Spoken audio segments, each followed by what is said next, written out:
Buenas tardes, doctores.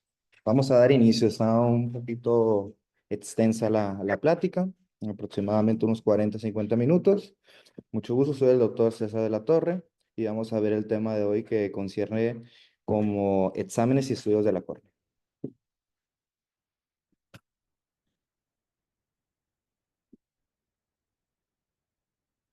Vamos a ver sobre la exploración microscópica de la córnea. Y para ello vamos a hablar un poquito sobre la historia de la lámpara de hendidura. Darle las gracias al doctor Albert Goldstein, que en 1919 fue que presentó la primera lámpara de hendidura, tanto así que al siguiente año fue galardonado con un premio Nobel por esa contribución. Y en 1919, Bauke y colaboradores utilizan la lámpara para observar el endotelio y fue ahí cuando dio el nacimiento de la microscopía especular.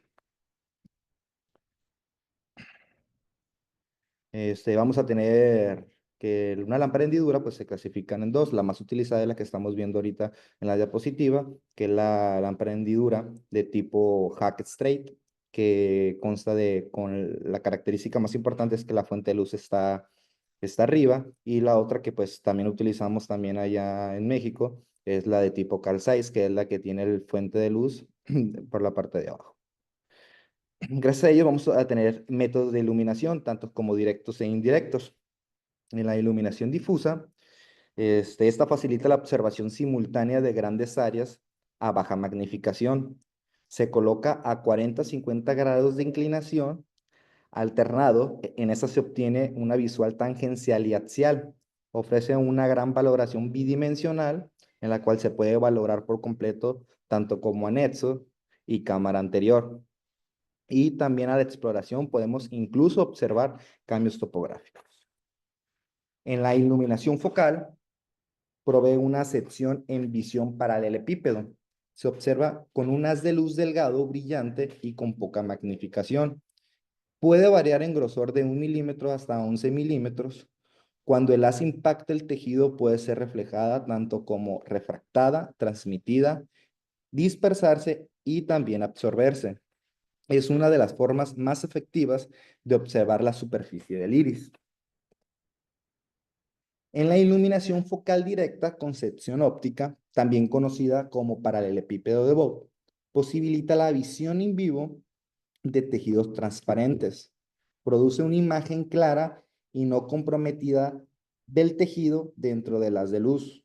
Se observa una imagen con gran magnificación y detalle, y mientras cuanto más opaca es la superficie, más puede dispersarse la luz. Con esta técnica se puede observar tanto como el reflejo corneal y celularidad en cámara anterior. En la reflexión especular, significa que es una imagen en espejo. Se utiliza un haz de luz de baja intensidad para evitar dispersión. Se obtiene una imagen vertical y magnificada más posterior a la córnea, y es ideal para obtener la densidad celular endotelial.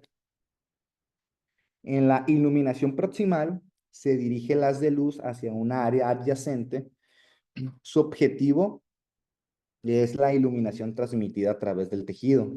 Esta técnica es efectiva para observar cambios debajo de superficies opacas y es útil para la localización y determinación del tamaño de un cuerpo extraño. En el reflejo escleral, permite la evaluación de la córnea mediante retroiluminación indirecta, que consiste en dirigir un haz de luz intensa a la unión córneo-escleral. Produce una iluminación del estroma a nivel de todo el anillo de limbo, y esta técnica es útil para observar tanto como edemas tenues o infiltrados. En la retroiluminación, esta se puede realizar directa o indirecta. Un haz de luz tangencial a la córnea refleja la luz en el iris, sacrificando profundidad por visualización de opacidades. En cambio, un haz tangencial enfocado en ambos extremos de la córnea nos permite visualizar cambios refringentes o de baja intensidad. Esta exploración se realiza idealmente en extremos, tanto como nasal a temporal. Y por último tenemos la transiluminación del iris, que es una variante de la técnica de retroiluminación que consiste en dirigir un haz de luz por la pupila con un diámetro de 2 a 3 milímetros y así da un efecto de retroiluminación en el iris. En las próximas diapositivas les expongo unos cuadritos, los cuales nos mencionan las técnicas de iluminación, nos brindan las imágenes, las descripciones, las magnificaciones, el ángulo de iluminación que se puede optar para cada sección, que nos puede evaluar y un esquema, ¿sale? Para que en su momento se pueda más detallado, lo podamos verificar. En la prueba de Shimmer, también nos menciona que es el perfeccionamiento de prueba de Coster. Este se utiliza papel filtro de 35 por 5 milímetros, en el cual existen 3 métodos de elaboración. Existe una variante de 1 minuto con un valor de corte de 6 milímetros. En esta prueba se le va a solicitar al paciente que mire hacia arriba y separe ligeramente el párpado inferior. Se introduce una tira delgada de papel que ya me hemos mencionado de 35 por 5 milímetros en el fondo de saco conjuntival inferior, en el tercio externo del párpado inferior de cada ojo. El paciente así mantendrá los ojos cerrados suavemente durante 5 minutos, se le retirará y se interpretará el resultado midiendo la longitud del papel humedecido, interpretando los resultados como mayor de 15 milímetros, la categorizaremos como producción normal y de 10 a 15 milímetros como un límite inferior normal. Menor de 10 milímetros, una hiposecreción lagrimal compatible con un ojo seco y menor de 5 milímetros dando un diagnóstico altamente sugestivo o de ojo seco severo. Las indicaciones clínicas que podemos observar van a ser para un diagnóstico de síndrome de Sjögren o la evaluación de ojo seco en pacientes que tengan síntomas tales como ardor, sensación de cuerpo extraño o visión borrosa, o bien el monitoreo de enfermedades autoinmunes, postquirúrgicas o uso de fármacos que afectan la secreción lagrimal. Aquí tenemos un video de cómo se hace la prueba de Shimmer, pero por factor tiempo lo podemos observar más adelante. También tenemos las tinciones corneales. Los tintes oftalmológicos se utilizan cuando en un examen mediante la lámpara hendidura se observa un daño en el epitelio corneal o cuando el paciente tiene síntomas que sugieren tal vez una enfermedad corneal. Las más utilizadas son la fluoresceína, el verde de lisamida al 2% y rosa bengala. Por parte de la fluoresceína, utilizado por primera vez en 1882, afirmando que se podía relevar defectos de la superficie epitelial. Las moléculas de este colorante solubles en agua se difunden a los espacios intracelulares entre las células vivas. La intensidad de la tinción es mayor en áreas de degeneración o muerte celular. Conocemos el test de Seidel, que es el resultado de una fuga del humor acuoso desde la cámara anterior hacia la superficie corneal. Este puede ser positivo tanto como en úlceras corneales, postquirúrgico de cirugías intraoculares y laceraciones corneales. El rosa de Bengala tiene células desprovistas de mucina glicocálix, células muertas degeneradas. Tiñe mejor la conjuntiva, no se considera una tinción vital porque pues también tiñe células sanas y se visualiza utilizando la luz blanca.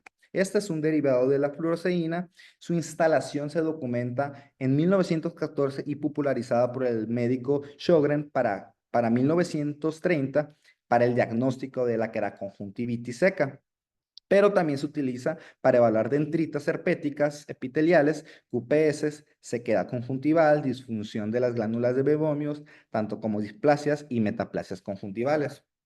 Pero el disconfort experimentado por esta sustancia pues es debido a una propiedad intrínseca de las moléculas, ya que es un fotosolubilizador tipo 2 que liberan ROS y eso pues puede generar un poco de picazón. Tanto así que se usa anestesia, se instila una gota pequeña y se lava el residual con una solución fisiológica. El verde de lisamina, pues con un pH ácido producido de manera sintética, es una tinción orgánica que habitualmente se usa como aditivo para alimentos y en cosméticos. Se comenta que es seguro sin riesgo tanto como de toxicidad o de ser cancerígeno. Es muy similar al roso de Bengala porque tiene núcleos de células degeneradas y filamentos de moco en película lagrimal. La colocación es visible con mayor contraste sobre un fondo rojo y presenta dos ventajas. Mayor contraste para vasos sanguíneos y hemorragias y presenta mejor tolerancia al estudio, pero pues esta no se adhiere a epitelios.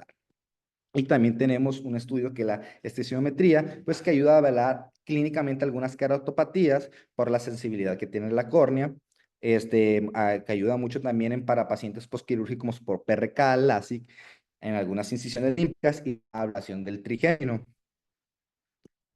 Pasaremos a la topografía y tomografía de segmento anterior. La topografía corneal mapea la curvatura y forma de la superficie anterior de la córnea. Esta utiliza tecnología de disco de plácidos que evalúa la córnea a partir del reflejo de anillos concéntricos, tales como el ORBSCAN, Atlas y el OPD. Y a su vez tenemos la tomografía corneal, que genera una imagen 3D de la córnea, evaluando tanto la superficie anterior como la posterior. Actualmente, pues es el método más utilizado, ya que utiliza tecnología de imágenes de Scheimpflug con cámaras que capturan secciones transversales de la córnea mientras rotan, y lo conocemos en los dispositivos como el Pentacam, Galilei y Sirius.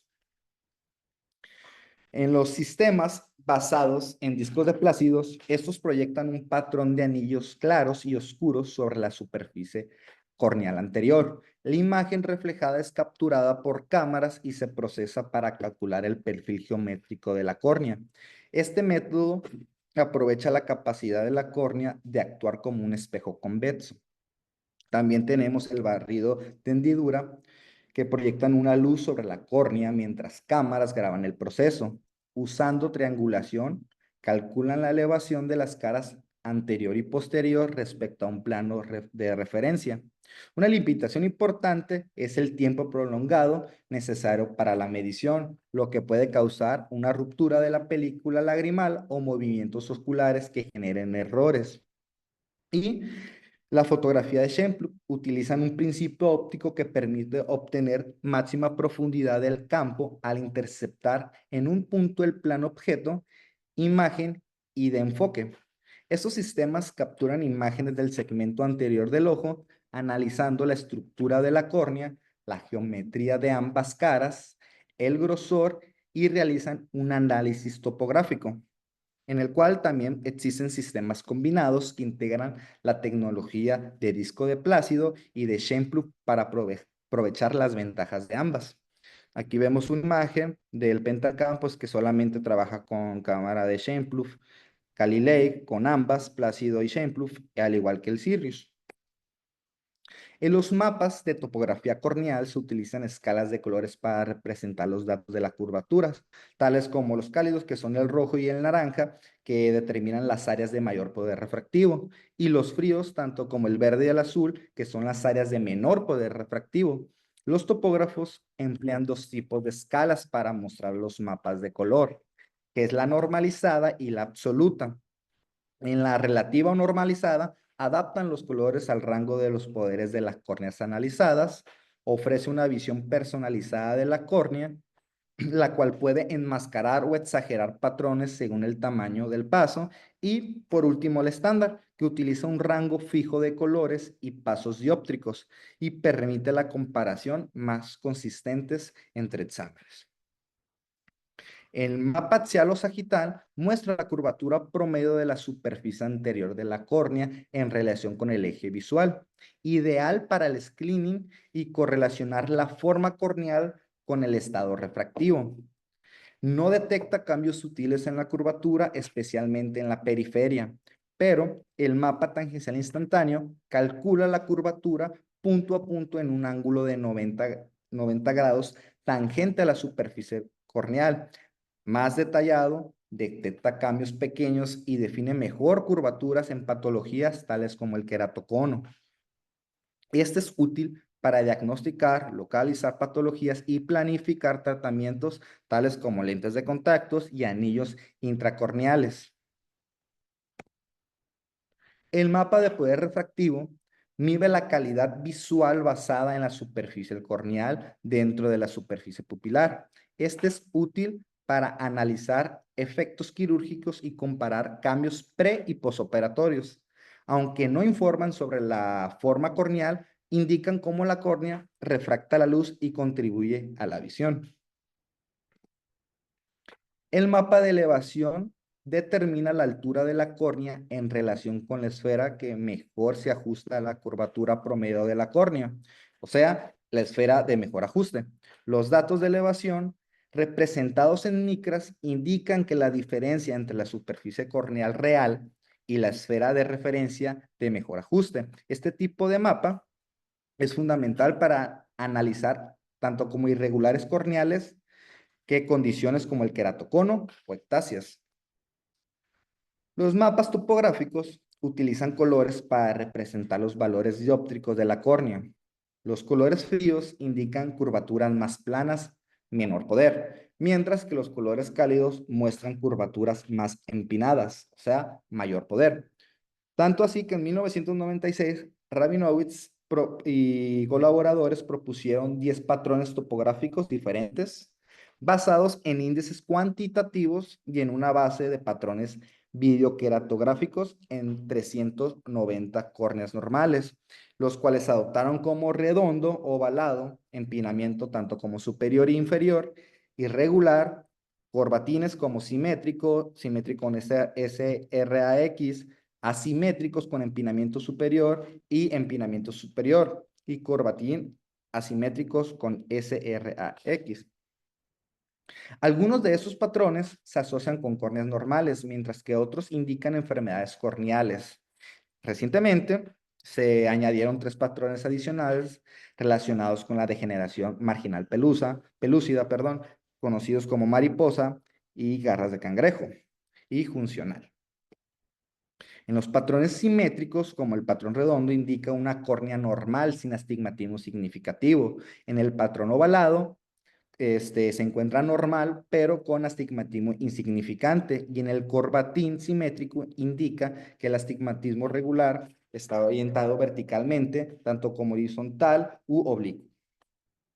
En queratocono central, el patrón puede ser tanto pequeño y el poder corneal anormalmente alto. En patrones asimétricos, pues tenemos el empinamiento superior, que es la zona más empinada de esta, ubicada superiormente, tanto como el corbatín asimétrico con empinamiento superior, el inferior y corbatín asimétrico con empinamiento inferior. El patrón irregular muestra áreas empinadas y planas con distribución aleatoria. Se encuentra en opacidades corneales, cicatrices por trauma o trasplantes corneales. También a su vez el corbatín simétrico con SRAX, que es el astigmatismo no ortogonal, los dos segmentos son iguales pero desalineados. También se comenta sobre el corbatín asimétrico con SRA y patrones de mariposa y garras de cangrejo que están relacionados con la degeneración marginal pelúcida. En el mapa paquimétrico aquí tenemos las cifras que dice que mayor de 530 se puede catalogar normal, el rango de entre 480 y 530 aún se puede considerar normal y menores de 480 anormales. Pasaremos al Pentacam, que esta nos puede dar la calidad de captura, una esfericidad corneal, astigmatismo topográfico, queratometría máxima, grosor corneal en posición más fina, localización de grosor más fino, mapa de curvatura sagital, mapa de elevación anterior, mapa de elevación posterior y mapa de paquimetría, tanto como grosor corneal en perfil espacial y progresión del grosor y comparación entre los dos ojos. Aquí tenemos, o sea, ahí los enumeré, como la calidad de captura, asfericidad corneal, astigmatismo topográfico, queratometría máxima, grosor corneal en posición más fina, localización de grosor más fino, mapa de curvatura sagital, mapa de elevación anterior y posterior, grosor corneal en perfil espacial y progresión del grosor y comparación de ellos. El astigmatismo topográfico tenemos que ver si está a favor o contra de la regla. El astigmatismo regular se subdivide según la orientación del meridiano empinado. En el astigmatismo, con la regla, la orientación del meridiano empinado está entre 60 y 120 grados. Y contra la regla, la orientación de estos meridianos estarán entre el 0 y el 30 o entre el 150 y el 180. Y los astigmatismos oblicuos, la orientación de los dos meridianos principales no es ni horizontal ni vertical. En el mapa de grosor más delgado se destacan tres puntos claves, que es el vértice corneal, la ubicación más delgada y dos puntos opuestos en un diámetro de 5 milímetros. Esto pues vamos a tener valores normales, cuál es la diferencia de grosor superior e inferior, la diferencia entre el Pachi apex y ubicación más delgada, la diferencia de grosor entre ambos ojos, los patrones anormales, tipos de mapas como el mapa de paquimetría absoluta que muestra el grosor corneal en toda la superficie con una barra de colores asociadas y el mapa de paquimetría relativa que evalúa el grosor corneal en relación al rango normal basado en la ubicación del punto más delgado. Los mapas refractivos muestran paquimetría, topografía y mapas de elevación de las superficies, tanto como anterior y posterior de la córnea, útiles para el screening de pacientes candidatos a cirugía refractiva.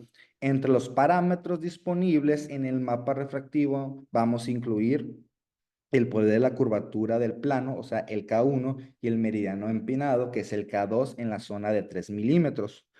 Un poder de curvatura promedio en la zona de 3 milímetros, keratometría máxima, magnitud del astigmatismo corneal, eje del astigmatismo corneal en la zona de 3 milímetros, el grosor corneal en el vértice, el grosor corneal en la ubicación compatible en el centro pupilar, el diámetro de la pupila, ubicación del punto más delgado de la córnea y datos de la cámara corneal. La clasificación del queratocono basada en datos topográficos sigue los criterios de Amsler-Grusmesh, que vamos a tener los mapas de elevación, valores de elevación que los cuales comparan datos de altura con una superficie de referencia, tantos como positivos o negativos, de forma normal, formas anormales y con su superficie tanto como anterior y posterior. En este análisis de Belin-Ambrosio, detecta enfermedades ectásicas subclínicas, como el queratocono, combinando datos de elevación anterior, posterior y paquimetría. Los cambios en las elevaciones de las esferas de referencia ayudan a diferenciar cornas normales de ectásicas. Aquí vamos a poder ver gráficos de las paquimetrías, índice de progresión paquimétricos, índices de grosor relacional de Ambrosio y el índice BADD, que integra parámetros de superficie, grosor y progresión, y mapas de diferencia en Belin, que muestran cambios entre el mapa estándar y el mapa de exclusión. Por su parte, tenemos el Galilei, que es el dispositivo, combina imagen de Plácido, que son datos más precisos de la curvatura de la córnea, y cámara de Scheimpflug, dual rotatoria, que esta es más precisa para la elevación de la córnea. Esta combinación mejora la precisión en la medición de la curvatura corneal central y permite un análisis 3D del segmento anterior. Utiliza dos cámaras de Scheimpflug opuestas que capturan imágenes desde lados opuestos y promedian datos de grosor y elevación, compensando así descentralizaciones, ciclotorsiones o desalineamientos automáticos.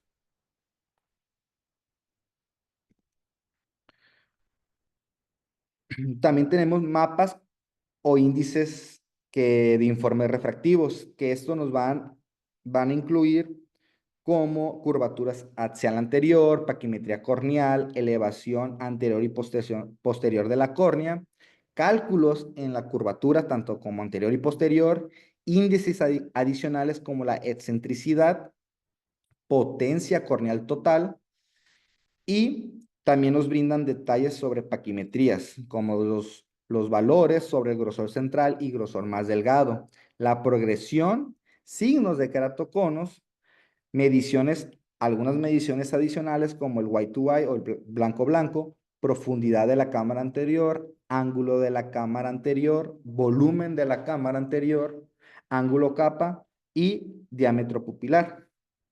Este análisis proporciona una evaluación detallada de la córnea y el segmento uterior, muy útil para el diagnóstico, planificación quirúrgica y seguimiento de enfermedades corneales como el queratocono. Y tenemos un informe de queratocono que nos va a incluir este mapa de curvatura instantánea anterior, de elevación anterior y posterior y paquimetría. Este nos da unas características como la curvatura instantánea que proporciona detalles finos para detectar irregularidades corneales, mapas de elevación que nos ayudan a identificar cambios en la superficie corneal e índices detallados que nos van a brindar y nos van a ayudar demasiado en el diagnóstico y evaluación del queratocono en todas sus etapas, desde subclínico hasta clínico avanzado. Pasaremos a los aberrómetros.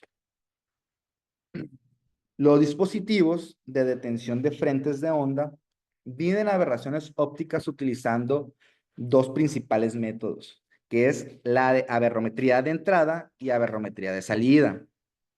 En las de entrada, estos analiza cómo los frentes de onda externos se van a modificar al paso por las ópticas del ojo. Y las de salida miden la pendiente o dirección del frente de onda emergente del ojo en distintos puntos de la pupila. Las aberraciones ópticas se describen cuantitativamente utilizando polinomios de Zernike para representar matemáticamente los errores del frente de onda. Los polinomios de Zernike son ecuaciones matemáticas utilizadas para describir las aberraciones del frente de onda en sistemas ópticos. Representan la forma de frente de onda utilizando tres dimensiones, las coordenadas X y Y, que es la posición, y la altura, que indica la deformación del frente de onda. Esto nos va a dar características claves como el sistema de doble índice, coeficiente de Zernike y clasificación de las aberraciones, tanto de bajo orden o de alto orden. Y la ventaja es que a diferencia de los polinomios que existen como de Taylor, los de Zernike son ortogonales, lo que permite un ajuste de datos más precisos y sin interferencias.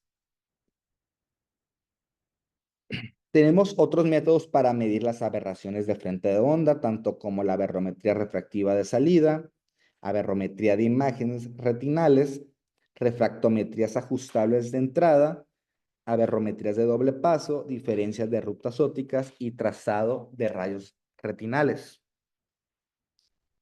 Para hablar un poco sobre otros aberrómetros, vamos a ver sobre el aberrómetro de Hashmar-Sack. Mide aberraciones oculares utilizando un láser que genera un punto en la retina. La luz reflejada pasa por una matriz de microlente o una cámara CCD que registra la inclinación del frente de onda. También tenemos el sistema de Cerning, que es muy similar al que comentamos ahorita, pero usa una lente perforada y un láser jack. Esta analiza la deformación en un patrón de rejilla reflejado en la retina.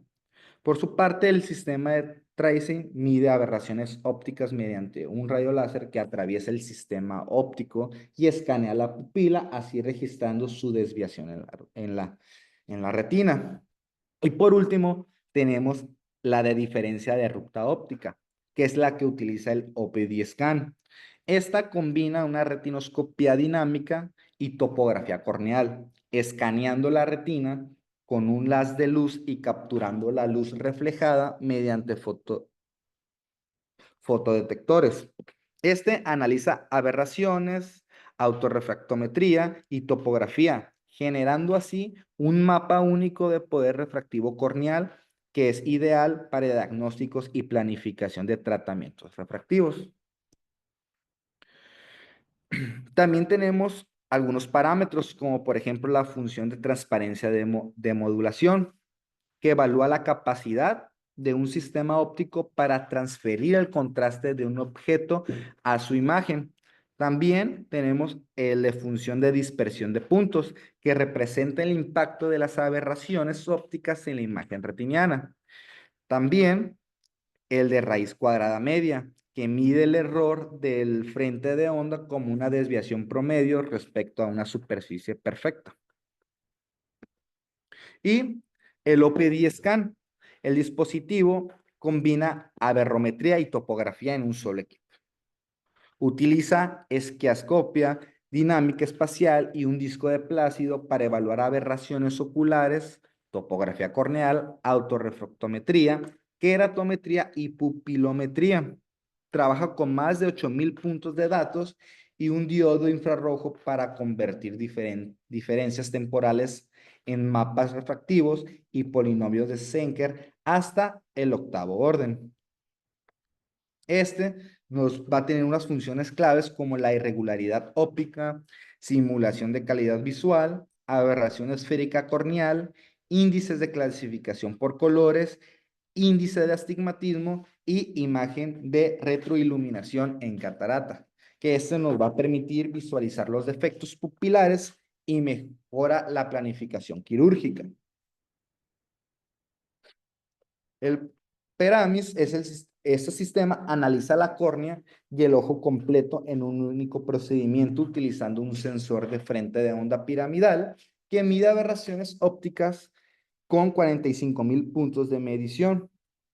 Su principio de fundamento es que está basado en un prisma de 4 caras, ubicado en el plano focal del sistema óptico, que divide el haz en varias partes en el foco geométrico de una lente. Las ventajas que nos puede dar este aparato es la adaptabilidad dinámica, rango dinámico ajustable y pues que tiene mapas basados en Cernic.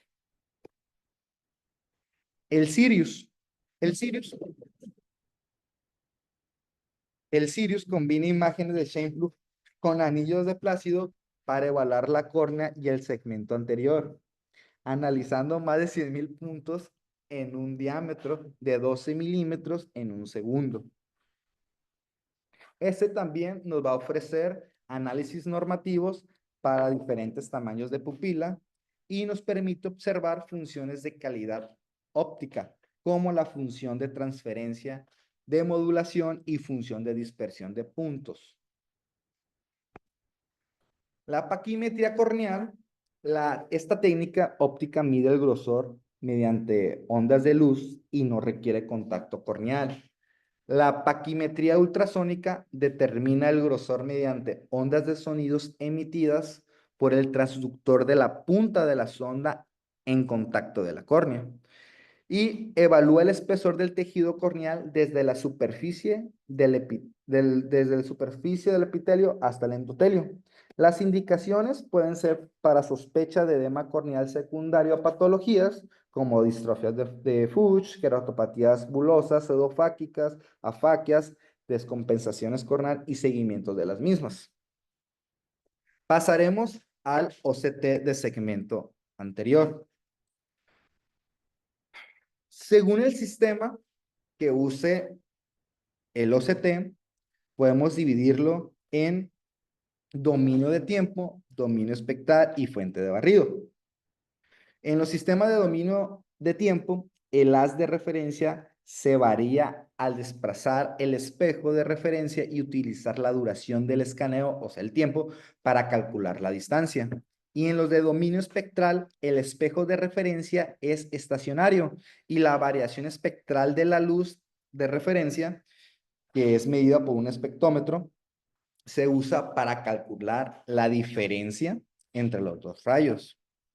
El de fuente de barrido, pues utiliza un láser de barrido de longitud de onda y un fotodetector de balance dual para obtener imágenes a altas velocidades.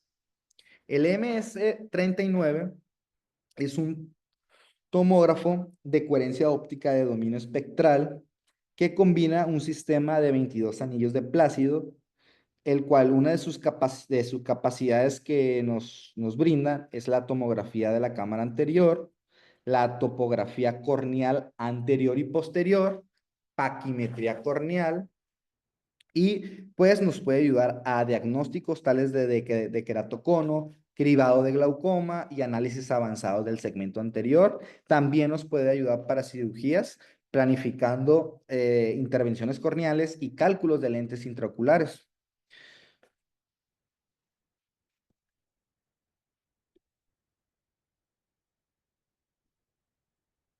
El mapa de grosor epitelial evalúa el grosor del epitelio. Este mapa es especialmente útil porque la capa epitelial puede enmascarar anomalías subyacentes debido a su capacidad de remodelación para compensar irregularidades en las superficies corneales. Una de las características principales es la identificación de patrones característicos. En casos de queratocono, se observa un patrón característico en el mapa epitelial, que es que el epitelio se adelgaza en la región central del cono, pues que es la zona más curva. Y a su alrededor el epitelio tiende a engrosarse como mecanismo de compensación. Y las aplicaciones clínicas que nos brinda es el diagnóstico y seguimiento, la planeación quirúrgica, que es útil pues para, vaya, planificar la cirugía refractiva, tanto como el LASIK, ya que permite evaluar la uniformidad y salud del epitelio, tanto como la diferenciación de patologías. Y esto, en conclusión, es que pues el mapa de grosor epitelial pues nos permite identificar y analizar patrones claves que son críticos en el diagnóstico y manejo de enfermedades corneales como el queratocono. Aquí podemos ver la aberrometría corneal y epitelial, detección y clasificación del queratocono y biometría del cristalino. En la primera línea es la película lagrimal y hiperrefractivo. El epitelio se va a expresar como hiporrefractivos, que pues, siempre se ve negro, y si se ve claro es por alguna patología. ¿Vale? Ahora pasaremos al Corbis.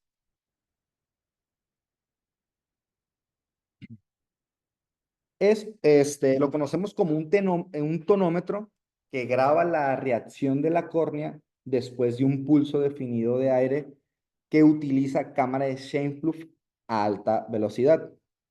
La cámara permite capturar alrededor de 4.300 fotogramas por segundo para ofrecernos la medición más precisa del apío. El Corbis realiza mediciones del espesor corneal central, la presión intraocular estándar correlacionada de Goldman y la apío compensada biomecánicamente. También tenemos el mapa de IOP, paquimetría de aquí vemos la paquimetría de un paciente de 14 años con queratocono.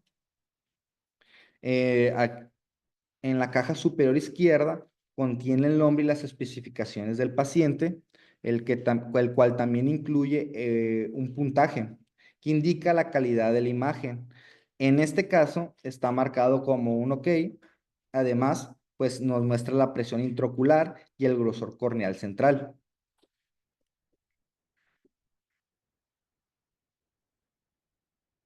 El mapa de respuesta dinámica de la córnea nos va a brindar la amplitud de deformación, la longitud de aplanación, la velocidad corneal, tanto como la delta de longitud de arco, la relación de A 2 milímetros y un radio inverso a la concavidad, que esta representa el radio integrado de la curvatura corneal entre la primera y la segunda aplanación. En el reporte de screening de Vinci-Guerra, este sistema muestra la relación entre valores normales y la presión intraocular ajustada biomecánicamente. Este se basa en un factor de calibración para calcular la PIO considerando la presión en el momento de la primera aplanación. Las funciones principales pues son que nos brinda gráficos temporales, como el movimiento total del ojo, amplitud de deflexión, el área de deflexión, el radio inverso y la distancia pico a pico, tanto como parámetros importantes que nos brinda la amplitud de deformación, el radio integrado y el Ambrosio Relational Thickness Horizontal, que relaciona la paquimetría en el punto más delgado con la progresión paquimétrica. Y por último, el mapa de integración del Corbis ST y el Pentacam. Los valores superiores a 0.5, tanto como el CBI como de TBI, se consideran sospechosos de ectasias. El CBI, que es el Corbis Biomechanical Index, que es el índice biomecánico general para la detección del queratocono, y el TBI, que es el Tomographic Biomechanic Index, que combina datos tomográficos y biomecánicos para mejorar la detención de la ectasia. Y por último, de los estudios de la córnea, vamos a tener la microscopía especular.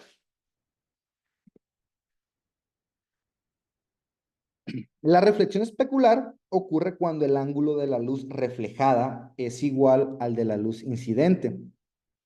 Las células endoteliales corneales reflejan un 0.022% de la luz debido a su índice de refracción mayor que el humor acuoso. En el microscopio especular, utiliza esta reflexión para observar y analizar el endotelio corneal. Tenemos los tipos que es de contacto y sin contacto. Los de contacto pues aplanan la córnea con una lente objetiva, lo que agranda la imagen, y los de sin contactos utilizan un enfoque automático para capturar imágenes, como el más utilizado que es el NIDEC. El endotelio corneal es una monocapa de células hexagonales que no se regeneran. Su densidad disminuye a lo largo de la vida a una tasa promedio del 0.6% anual. Al nacer, la densidad promedia entre 5.000 a 6.000 células, reduciéndose a 3.500 alrededor de los 5 años de vida, y en la adolescencia a 3.000, y en una edad adulta a 2.500. La disminución de la densidad celular se debe al crecimiento corneal y a la senescencia celular, influenciada por factores tanto como raciales, geográficos y ambientales, o ante lesiones o pérdida celular, la cual la reparación ocurre por migración y expansión de células supervivientes, pero sin división celular. La forma hexagonal de las mismas es enérgicamente eficiente y asegura la máxima superficie relativa. Aquí podemos observar un endotelio corneal en jóvenes, donde es la disposición regular, existe en regularidad de las células hexagonales, al igual que su tamaño. Y aquí vemos en la imagen A, que es una microscopía especular de córnea de un infante de 18 meses, y a un lado la de un hombre sano de 74 años, que pues aquí vamos a observar que es el envejecimiento y la regularidad que se pierde por los años. La salud del endotelio corneal se evalúa mediante 3 parámetros, que es el porcentaje de células hexagonales, el coeficiente de variación del área celular y la densidad celular endotelial. En el porcentaje de células hexagonales representa la uniformidad en la forma de las células. Una córnea sana presenta aproximadamente un 60% de células hexagonales, las cuales disminuyen con la edad y la pérdida celular, lo que indica pleomorfismo. En el coeficiente de variación del área celular, mide la variabilidad en el tamaño de las células, un aumento que se refleja como polimegatismo, y es el índice más sensible para detectar disfunción endotelial. Y por su parte, la densidad celular endotelial, pues influye en la capacidad de que tiene la córnea para mantener la transparencia. Con los cambios de edad y el tiempo, existen factores como el estrés ambiental y la senescencia, pues así propician el aumento de polimegatismo, que es la variedad en tamaño, y el mayor pleomorfismo, que son menos células hexagonales. La densidad celular endotelial en la córnea cambia con la edad. En niños, la densidad es superior a 3.500.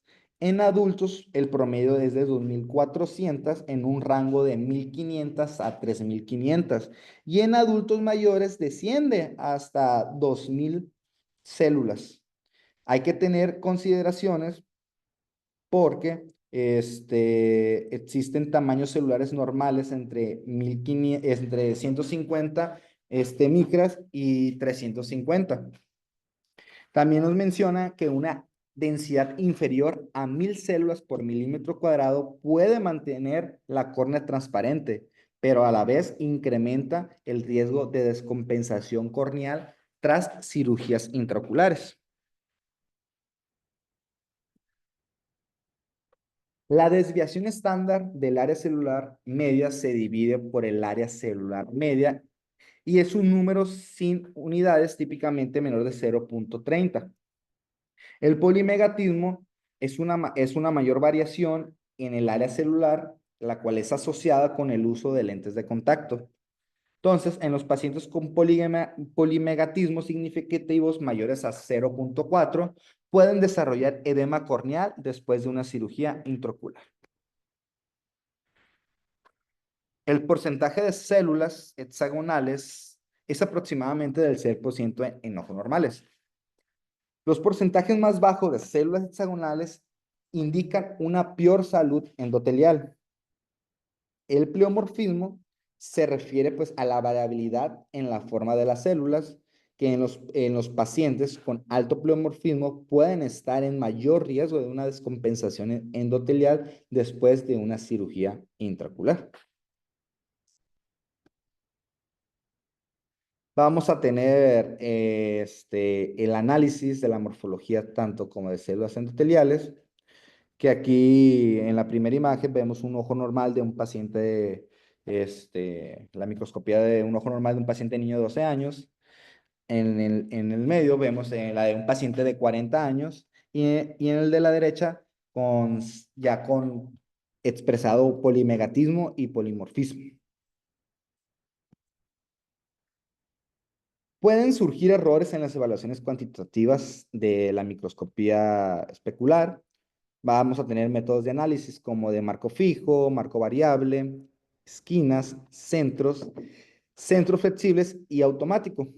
Pues que la última, pues el instrumento analiza las células automáticamente. Los errores más comunes que se han observado en el ámbito clínico implican la aplicación inadecuada pues del método de análisis o en el caso del análisis automatizado pues que no reconoce que ha fallado. Ejemplos de errores comunes son el conteo doble o la falta de células cuando se realizan los métodos de marco central y variable.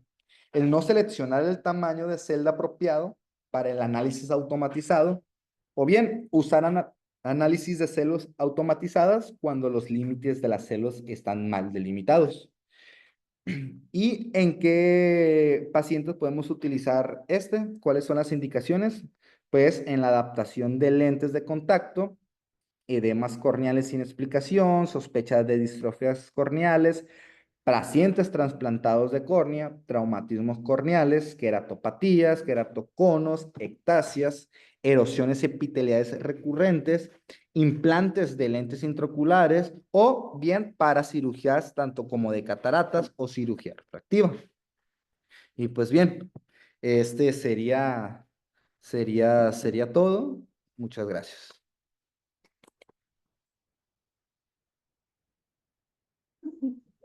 Buenas chicos, me parece que la presentación del doctor estuvo muy buena, muy interesante. ¿Alguien tiene algún comentario o pregunta respecto al tema?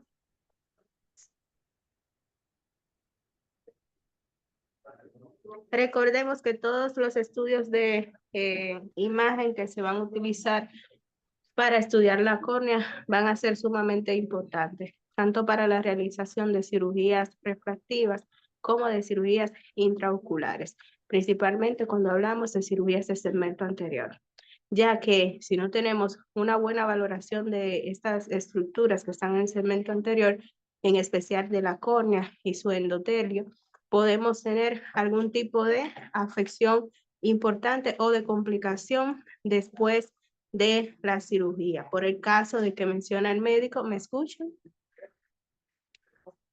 Sí, sí se escucha, doctora.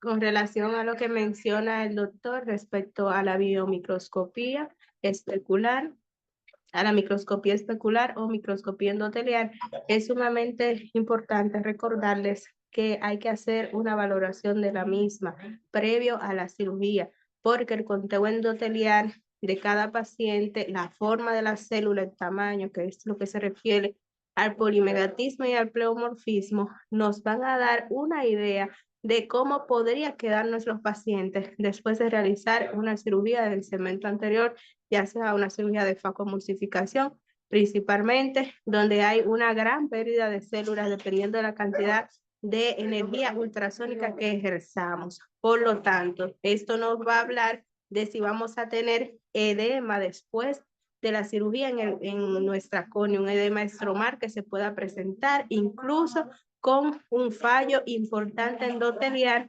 y transcurrir en un paciente que después se le tenga que hacer un trasplante corneal de su endotelio porque no tuvimos precaución al momento de verificar lo que fue la microscopía endoteliar. Es de ahí la importancia de conocerla bien. Ya con el tema de lo que habla el doctor con respecto a la topografía, hoy estuvimos viendo un recuento de lo que es el estudio topográfico de la córnea y que nos va a ser útil principalmente tanto para pacientes que se le vaya a hacer cirugía refractiva y anclamiento de lentes, ya sean en cámara anterior o en cámara posterior, lentes intraoculares, que nos van a permitir también estudiar a los pacientes, tanto preoperatorio como postoperatorio, después que se realizan estos procedimientos quirúrgicos, y pacientes que tengamos una cirugía que se haya realizado con un transquirúrgico muy bien hecho y que después de haber terminado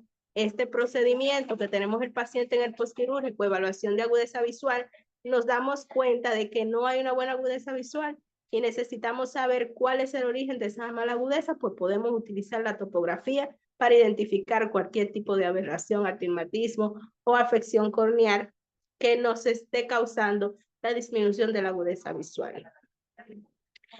Con respecto a lo que es el OCT de segmento anterior, como ya había mencionado el doctor, esto es sumamente útil, no tan solo para los segmentólogos, sino también para los médicos de oculoplastia.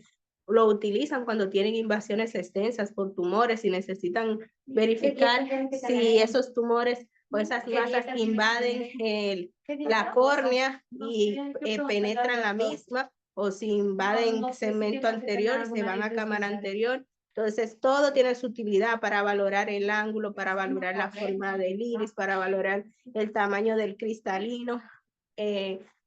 Todos esos estudios son sumamente importantes. Les invito a que cuando tengan su tiempo, revisen cada uno de estos, porque eso es el día a día de la práctica clínica de oftalmología. ¿Alguien más tiene algún otro comentario o alguna pregunta?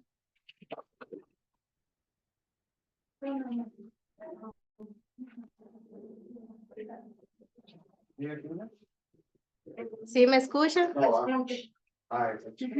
Me parece que van a dar otro tema del tema de cuerpos extraños corneales. Sí, ese es el anterior.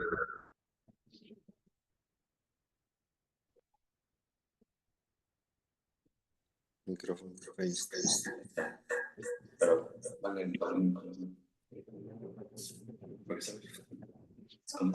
Hola.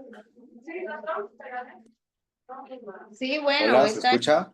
Buena, se escucha. Bueno, ¿qué tal? Buenas tardes. Mi nombre es A ver, Edwin un Hernández, soy momentito, residente de primer doctor. año. Espere un momentito, ¿me escucha?